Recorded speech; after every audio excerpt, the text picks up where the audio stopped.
Hello students, how are you? I hope you all are doing well. Now students, as you know, this is your EVS class and today we will read Environmental Study Looking Around Volume 3rd and class 5th. So let's start students. Today we have to read chapter number 13 A Shelter So High and page number 124. Alright students, page number 124 and this is video 3rd. So let's start. People living on top of the world. Okay, people living on top of the world mean संसार के सबसे ऊंची चोटी पर, संसार की सबसे ऊंचाई पर लोग रहते हैं या दुनिया की ऊंचाई पर लोगों का बसेरा. So let's read. Now watch the time to climb higher. Loner had a tough time zigzagging along narrow rocky mountain roads at many places. There were no roads at all. Okay. Now was the time to climb higher. अब समय था आगे बढ़ने का, ऊपर चढ़ने का. Okay, higher means ऊंचाई में चढ़ने का. Loner had a tough time zigzagging along narrow rocky mountain roads. Okay, Loner had a tough time. अब लोनर का बहुत कठिन समय था. zigzagging along narrow, zigzagging means टेढ़ा मेढ़ा, along narrow मीन्स संकरे रास्ते में टेढ़ा मेढ़ा चलना, रॉकी माउंटेन रोड्स और पथरीले पर्वतों वाली सड़कों में. ठीक है, यानी पहाड़ी रास्तों से होते हुए. तो अब लोनर का कठिन समय था, टेढ़े मेढ़े संकरे पहाड़ी रास्तों से होते हुए इन्हें ऊंचाई में जाना था. At many places there were no roads at all, और बहुत से स्थानों में तो सड़कें भी नहीं थी. ओके, मीन्स कि अब जो लोनर का रास्ता था यह मुश्किलों से भरा था, क्योंकि अब लोनर को मोटरसाइकिल को ऊंचाई में चलना था, ऊंचाई में चढ़ना था, टेढ़े मेढ़े संकरे पहाड़ी रास्तों से होते हुए काफ़ी ऊंचाई में जाना था, और कहीं कहीं तो सड़क भी नहीं बनी थी. At many places there were no roads at all. ठीक है, तो पत्थरों के ऊपर से ही होते हुए जाना था. I watch moving towards the rocky plains of Changthang. Okay, Changthang. I was moving towards the rocky plains of Changthang. This place is at a height of almost 5,000 meters. It is so high that it is difficult to breathe normally. I had a headache and felt weak. Then I slowly got used to breathing in such air. For many days, we kept wandering in this area with not a single human being in sight. No petrol pumps, no mechanics, only clear blue sky and many beautiful lakes around. Okay, I was moving towards the rocky plains of Changthang. मैं moving means बढ़ रहा था, चल रहा था, towards means की ओर, Rocky planes पथरीले मैदान चांगथांग के. ओके, तो अब मैं चांगथांग के पथरीले मैदानों की ओर जा रहा था. This place is at a height of almost 5,000 metre. इस स्थान की ऊंचाई लगभग 5,000 मीटर है. It is so high that it is difficult to breathe normally. यह बहुत ज़्यादा ऊंचा है, इसलिए यहाँ पर सामान्य रूप से सांस लेना, ब्रीथ मीन्स सांस लेना, नॉर्मली सामान्य रूप से, डिफ़िकल्ट मीन्स कठिन है. इसलिए यह बहुत ऊंचा है, इसलिए यहाँ पर सामान्य रूप से सांस लेने में बहुत अधिक कठिनाई आती है. I had a headache. Headache means sir दर्द. I had a headache and felt weak. Felt means महसूस करना, weak means कमज़ोर. मुझे सर दर्द हो रहा था और मैं कमज़ोर महसूस कर रहा था. Then I slowly got used to breathing in such air. तब मैं धीरे धीरे इस हवा में सांस लेने लगा. उस लायक मैं हो गया, मैं धीरे धीरे ऐसी हवा में मुझे सांस लेने की आदत सी पड़ गई, मैं यूज्ड हो गया. Okay, for many days we kept wandering in this area with not a single human being in sight. Okay, for many days, बहुत दिनों तक, we kept wandering in this area, हम इस क्षेत्र में, वेंडरिंग मीन्स घूमते घूमते रहे, ठीक है। मैं कई दिनों तक इस क्षेत्र में घूमता रहा with not a single human being in side, और उस जगह पर दूर दूर तक कोई भी मानव कुछ भी नहीं दिखाई पड़ता था। नो पेट्रोल पंप्स, ना तो वहाँ पर पेट्रोल पंप्स थे, नो मैकेनिक्स, ना तो कोई मैकेनिक था। Only clear blue sky and many beautiful lakes around, केवल साफ नीला आसमान और बहुत सुंदर सी झीलें आसपास पर थी। Okay, many days and nights passed. Loner and I kept moving ahead. Suddenly, one morning I saw before me flat grassy land. Many sheep and goats were grazing there. Far in the distance, I saw some tents. I wondered who lived there and what they were doing in this far out place. Okay. Many days, बहुत दिनों, and nights past, okay, कई रातें और कई दिन बीत गए। Okay, past means बीत जाना, गुजर जाना। Loner and I, Loner means Gaurav Jani की मोटरसाइकिल का नाम था। Loner and I kept moving ahead, ahead means आगे की ओर। लोनर और मैं आगे बढ़ते जा रहे थे। सडनली वन मॉर्निंग, अचानक एक सुबह, I saw before me flat grassy land, okay, grassy land घास के मैदान। तो एक सुबह अचानक मैंने घास के मैदान देखे। Many sheep and goats were grazing there, grazing means चरना, शेप मीन्स भेड़, गोट्स मीन्स बकरियां, बहुत सी भेड़ और बकरियां वहाँ चर रही थी। फार इन द डिस्टेंस, कुछ दूरी में, आई सॉ सम टेंट्स, मैंने कुछ टेंट देखे। आई वंडर्ड, मैं हैरान हो गया, who lived there and what they were doing in this far out place, मैं हैरान था कि वहाँ कौन रहता था और वे इतनी दूर क्या कर रहे थे। Okay, now some questions here. Find out, पता लगाइए। At what height is the place where you live. Now students, आपको पता लगाना है कि जिस एरिया में आप रहते हो, जिस इलाके में आप रहते हैं, वह कितनी ऊंचाई पर है। ओके स्टूडेंट्स, तो स्टूडेंट्स आप जहाँ पर रहते हैं आपको उसकी हाइट का पता लगाना है। So now let me tell you, if you are living in Pithoragarh, so it is situated at a height of 1627 metre, okay, above the sea level. Alright, तो आप लिख सकते हैं कि I am living in Pithoragarh, मैं पिथौरागढ़ रह रहा हूँ या मैं पिथौरागढ़ रहता हूँ, and it is situated at a height of 1627 meter above the sea level. Alright, और अगर आप कहीं और स्थान पर रहते हैं, अगर आप मुंशियारी रहते हैं, ओके, उत्तराखंड में ही अगर आप मुंशियारी रहते हैं, तो आप लिख सकते हैं I am living in Munsiyari, it is situated at a height of 86,610 meter. Nainital अगर आप रह रहे हैं, I am living in Nainital and it is situated at a height of 82,050 meters above the sea level. ठीक है, तो आपको अपने लोकेशन की हाइट बतानी है। Now second question, why did Gaurav Jani say, Gaurav Jani ऐसा क्यों कहता है।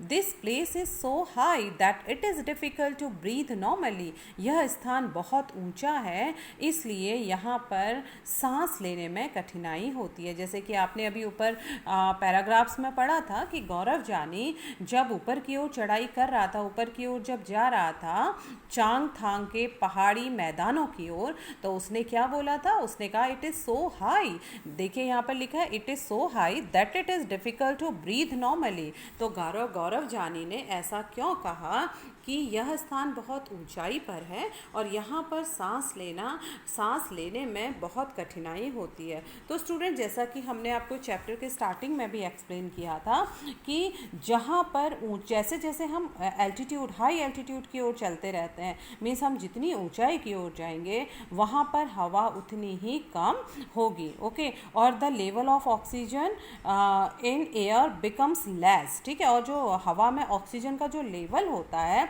वह क्या होता जाता है, कम होता जाता है। तो it becomes difficult to breathe. Okay, और अगर कोई ऊंचाई पर जाता है, ज़्यादा अधिक ऊंचाई पर जा रहा है, तो he have to lot of effort to breathe in at high altitude. ठीक है, तो उसको बहुत ज़्यादा प्रयास करने पड़ते हैं, बहुत कठिनाई होती है उसको उस हवा में सांस लेने के लिए। ओके, तो आप कह सकते हैं इस क्वेश्चन में I am repeating question and after that I will tell you answer. Why did Gaurav Jani say this place is so high that it is difficult to breathe normally. Gaurav Jani ने ऐसा क्यों कहा कि यह स्थान बहुत ऊंचाई में है और यहाँ पर सांस लेने में परेशानी या कठिनाई हो रही है. Students, because the air becomes thinner. ठीक है, the air becomes thinner when go to high altitudes and the level of oxygen in air becomes less, hence it becomes difficult to breathe. Okay, and one needs to apply lot of effort to breathe in at high altitudes. All right, now next question. Have you ever been to a hilly place? Where? Okay, तो अब आपको बताना है क्या तुम कभी पहाड़ी इलाके में गए हो. Okay, have you ever been to a hilly place? क्या तुम कभी पहाड़ी स्थानों में गए हो?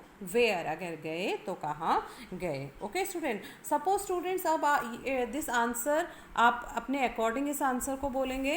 आई am just telling you example. If you have ever been to Kullu, ठीक है, अगर हम बात करते हैं अगर आप कुल्लू गए हैं, कुल्लू मनाली, तो आप बोल सकते हैं yes I have been to Kullu which is a hilly place. ठीक है, और अगर आप कभी मुंशियारी गए हैं आप लिख सकते हैं क्योंकि मुंशियारी हिली प्लेस है. तो अगर आप कभी आउटिंग में या घूमने अगर आप हिली प्लेस मुंशियारी गए हैं जो कि हमारे यहाँ से काफ़ी नियरेस्ट है, तो आप बोल सकते हैं if. Okay, means question is have you ever been to a hilly place? You will say yes I have been to Munsiari which is a hilly place. अगर आप नैनीताल गए हैं, yes I have been to Nainital which is a hilly place. Okay, because you have to tell where you have been to a hilly place. All right, now next question.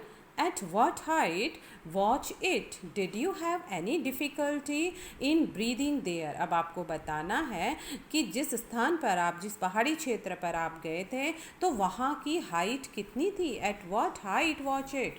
ठीक है, तो अगर हम बात करते हैं नैनीताल की तो आप लिखेंगे Nainital is about 82,050 meter from the sea level. Okay, and the next part of this question, did you have any difficulty in breathing there?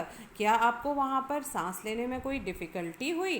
तो आप बोल सकते हैं अगर आपको वहाँ पर सांस लेने में डिफ़िकल्टी हुई तो आप बोलिए yes I have difficulty in breathing there. ठीक है, अगर आपको नहीं डिफ़िकल्टी हुई तो आप बोल सकते हैं no I have not any difficulty in breathing there. Okay, according to you. All right, now next question, which is the highest place you have been to. Okay, अब आपको बताना है तुम ज़्यादा से ज़्यादा मीन्स हाईएस्ट कितनी ऊंचाई तक आप गए हैं. ठीक है, तो स्टूडेंट्स अगर आप नैनीताल गए हैं तो आप लिख सकते हैं the highest place I have been to is. ठीक है, जो भी आपके जितनी भी जहाँ भी आप गए तो आप लिखिए I have been to Nainital. All right, and it is about 82,050 meter from the sea level. अगर आप स्टूडेंट्स कुल्लू गए हैं तो आप लिख सकते हैं the highest place I have been to Kullu. Okay, Kullu Manali, it is about 2,000 meter from the sea level. All right students. Okay, now next point, the Changpa. अब हम पढ़ेंगे चांगपा के बारे में. ठीक है, चांगपा क्या है? एक जनजाति है जो कि घुमंतु जनजाति होती है जो कभी भी एक जगह पर नहीं रहते बल्कि अपने मवेशियों के साथ अपने जानवरों के साथ पहाड़ों में हरे मैदानों की खोज में घूमते रहते हैं. ठीक है, तो चलिए आइए पढ़ते हैं इस जनजाति के बारे में. There I met Namgyal and came to know about the Changpa, a tribe, okay, living on the mountains. The Changpa tribe has only about 5,000 people. The Changpas are always on the move with their goats and sheep. It is from these that they get all that they need: milk, meat, skin for tents, and wool for coats and sweaters. Their goats are their only treasure. If a family has more animals, it is considered more rich and important. From these special goats, they get wool for making the world famous pashmina wool. The Changapa graze their goats at higher and colder places so that the goats have more and softer hair, fur. They stay high up on these mountains in very difficult conditions because that is where these goats can live. This is their life and their livelihood. Okay, तो चलिए पढ़ते हैं चांगपा के बारे में. ठीक है. There I mat Namgyal, मैं वहाँ नामग्याल में मैं वहाँ नामग्याल से मिला. एंड केम टू नो, और जान पाया अबाउट द चांगपा, चांगपा के बारे में. चांगपा एक ट्राइब है, एक जनजाति है, लिविंग ऑन द माउंटेन्स, जो पर्वतों में रहती है, पहाड़ों में रहती है. The Changpa tribe has only about 5,000 people. Okay, Changpa जनजाति में केवल 5,000 लोग हैं. The Changpas are always on the move with their goats and sheep. Okay, Changpa जनजाति हमेशा अपनी बकरियों और अपनी भेड़ों के साथ इधर उधर घूमती रहती है. It is from these that they get all that they need. Milk, meat, skin for tents and wool for coats and sweaters. Okay, it is from, इन भेड़ और बकरियों से, these that they get all that they need. इन भेड़ बकरियों से ये सारी चीज़ें प्राप्त कर लेते हैं जिनकी इन्हें नीड होती है, जिनकी इन्हें आवश्यकता होती है. जैसे मिल्क, दूध इन्हें उनसे मिल जाता है. मीट, मांस इन्हें उनसे मिल जाता है. Skin for tents and wool for coats and sweater, tent लगाने के लिए उनकी स्किन इन्हें मिल जाती हैं. And wool for coats and sweaters, और कोट और स्वेटर बनाने के लिए इनको उनसे ऊन मिल जाता है. तो सारी चीज़ें इन्हें इनकी बकरियों और भेड़ों से मिल जाती हैं. Their goats are their only treasure. Treasure means students खजाना. ओके, इनकी बकरियां ही केवल इनका खजाना है. If a family has more animals, यदि किसी परिवार के पास ज़्यादा जानवर हैं, इट इज़ कंसीडर्ड मीन्स माना जाता है, समझा जाता है. तो यह समझा जाता है मोर रिच एंड इम्पॉर्टेंट, कि ये फैमिली ज़्यादा धनी और महत्वपूर्ण है क्योंकि उसके पास ज़्यादा से ज़्यादा जानवर हैं, यानी बकरियां और भेड़ हैं. From these special goats, they get wool for making the world famous pashmina wool. Okay, from these special goats, इन विशेष बकरियों से वे ऊन बना लेते हैं, ऊन प्राप्त करते हैं. For making the world famous pashmina wool, संसार का सबसे प्रसिद्ध पश्मीना ऊन बनाने के लिए इन्हीं विशेष बकरियों से इन्हें ऊन प्राप्त होता है. Okay, the Changpa graze their goats at higher and colder places so that the goats have more and softer hair. Okay, जो चांगपा हैं ये अपनी बकरियों को हायर, ऊंचे, सबसे ऊंचे एंड कोल्डर प्लेसेस, और सबसे ठंडे स्थानों पर चराने ले जाते हैं. सो दैट, इसलिए ये इन बकरियों का ऊन बहुत अधिक सॉफ्टर, अधिक मुलायम होता है. ठीक है. They stay high up on these mountains in very difficult conditions because that is where these goats can live. Okay, ये अब इन पहाड़ों में बहुत ही कठिन परिस्थिति में रहते हैं, इन ऊंचे ऊंचे पहाड़ों में बहुत ही कठिन परिस्थितियों में रहते हैं, क्योंकि दैट इज़ वेयर, यह वह स्थान है, दीज गोट कैन लिव, जहाँ इनकी बकरियाँ रहती हैं. ठीक है. तो अपनी बकरियों के कारण ये इतनी कठिन और मुश्किल परिस्थितियों में, पर्वतों की इतनी ठंडी कठिन मुश्किल परिस्थितियों में इनको वहाँ रहना पड़ता है, क्योंकि इनकी बकरियाँ वहाँ पर रहती हैं.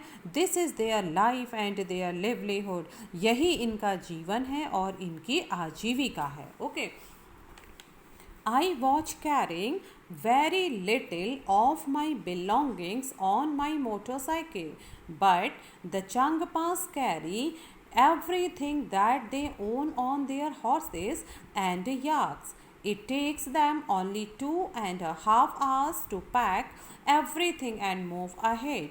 Within no time, they put up their tents at the chosen place. The luggage is unpacked and their homes are ready. Okay, I was carrying very little of my belongings on my motorcycle. Okay, मैं अपनी motorcycle पर थोड़ा सा ही सामान लाया जिसकी मुझे ज़रूरत होती है, ठीक है, मैं इतना ही सामान ला पाया था अपनी मोटरसाइकिल पर. बट लेकिन the Changpas carry everything that they own on their horses and yaks. लेकिन जो चांगपा हैं ये तो सारी चीज़ें अपने घर की सारी चीज़ें लेकर आते हैं अपने घोड़ों पर और अपने याक पर. लेकिन जो चांगपा लोग हैं ये तो अपने पूरे घर का सामान, अपना पूरा घर ही अपने घर और सामान घोड़ों और याक पर, ठीक है, घोड़े और याक पर ही लेकर आते हैं. It takes them only 2.5 hours to pack everything and move ahead. ये केवल 2 और 2.5 घंटे में ही अपना सारा सामान पैक कर लेते हैं, बांध लेते हैं और मूव अहेड और आगे की ओर बढ़ते हैं. Okay, Within no time, they put up their tents at the chosen place. The luggage is unpacked and their homes are ready. Okay, और इन्हें जहाँ पर रुकना होता है, जहाँ पर इनको ठहरना होता है, वहाँ ये कुछ ही देर में अपने टेंट गाड़ लेते हैं. ओके, और अपना घर तैयार कर लेते हैं. सारा सामान ये अनपैक्ड मीन्स खोल लेते हैं. लगेज में जो भी इनका सामान होता है उसे खोल लेते हैं. And their homes are ready, और इनका घर तैयार हो जाता है. मीन्स कि 2-2.5 घंटे में ये अपना पूरा घर पैक कर लेते हैं और कुछ ही समय में जहाँ पर इनको दूसरे स्थान पर रहना होता है वहाँ पर कुछ ही समय पर ये अपना टेंट गाड़ लेते हैं और अपना सारा सामान खोलकर अपने घर को तैयार कर लेते हैं. Okay, You are most welcome into our home, said Namgyal as he led me to the big cone-shaped tent. They call their tent Rabo. Yak hair is woven to make strips which are stitched together. These are strong and warm and protect them from the icy strong winds. I saw that the strips were highly tied with 9 sticks. Okay, the ground is dug about 2 feet deep. The tent is then put up around this on the higher part of the ground. Okay, so you are most welcome. You are most welcome into our home, said Namgyal as he led me to the big cone-shaped tent. Okay, तो नामग्याल कहते हैं जैसे ही मैं उनके तिकोने tent में, ठीक है, cone shape tent means तिकोने टेंट में, तो कहते हैं जैसे ही मैं उनके बड़े तिकोने टेंट में गया, ठीक है, तो जैसे ही मैं इनके बड़े तिकोने टेंट में वह मुझे ले गया. He led me to the big cone shaped tent. जैसे ही वह मुझे अपने बड़े तिकोने टेंट में ले गया तो उन्होंने मुझे कहा आपका स्वागत है. ओके, मीन्स कि आपका स्वागत है कहते हुए नामग्याल मुझे बहुत बड़े तिकोने टेंट में ले गया. दे कॉल देयर टेंट रैबो, और वे अपने टेंट को क्या कहते हैं, रैबो कहते हैं. ठीक है, जैसे हम टेंट बोलते हैं वे उसको क्या कहते हैं, रैबो. ठीक है, तो रैबो वे अपने टेंट को कहते हैं कौन, नामग्याल लोग. Okay, yak hair is woven to make strips which are stitched together. Yak hair, yak के बाल, ठीक है, याक के बालों से, वूवन मीन्स बुनाई करना, स्ट्रिप्स मीन्स धारियाँ या पट्टियाँ. ठीक है, तो वे याक के बालों से बुनाई करके चांगपा पट्टियाँ बनाते हैं. क्या बनाते हैं, पट्टियाँ यानी स्ट्रिप्स बनाते हैं. किससे, याक के बालों को बुनकर आपस में स्टिच करके, आपस में सिलकर वे इसकी पट्टियाँ बनाते हैं. These are strong and warm and protect them from the icy strong winds. ये मजबूत होती हैं, ये जो याक के बालों की पट्टी होती है ये बहुत मजबूत होती है, and warm और गर्म होती है, and protected them from the icy strong winds. icy strong winds बहुत ही ठंडी तेज हवाएं, बर्फीली तेज ठंडी हवाओं से ये उनकी सुरक्षा करती हैं। या के बालों से बनी पट्टियाँ। Okay, these are strong and warm and protect them from the icy strong winds. Okay, icy strong winds means क्या होता है? आइसी मीन्स बर्फीली, स्ट्रॉन्ग मीन्स मजबूत, विंड्स मीन्स हवाएं। ओके, बर्फीली जोर की हवाएं, तेजी हवाओं से इनकी रक्षा करती हैं। Okay, the ground is dug about 2 feet deep. Okay, और जो ज़मीन में 2 फुट ये गहरा गड्ढा खोदते हैं। The ground is dug about 2 feet deep. Deep means गहरा। ये ज़मीन में 2 फीट गहरा गड्ढा खोदते हैं।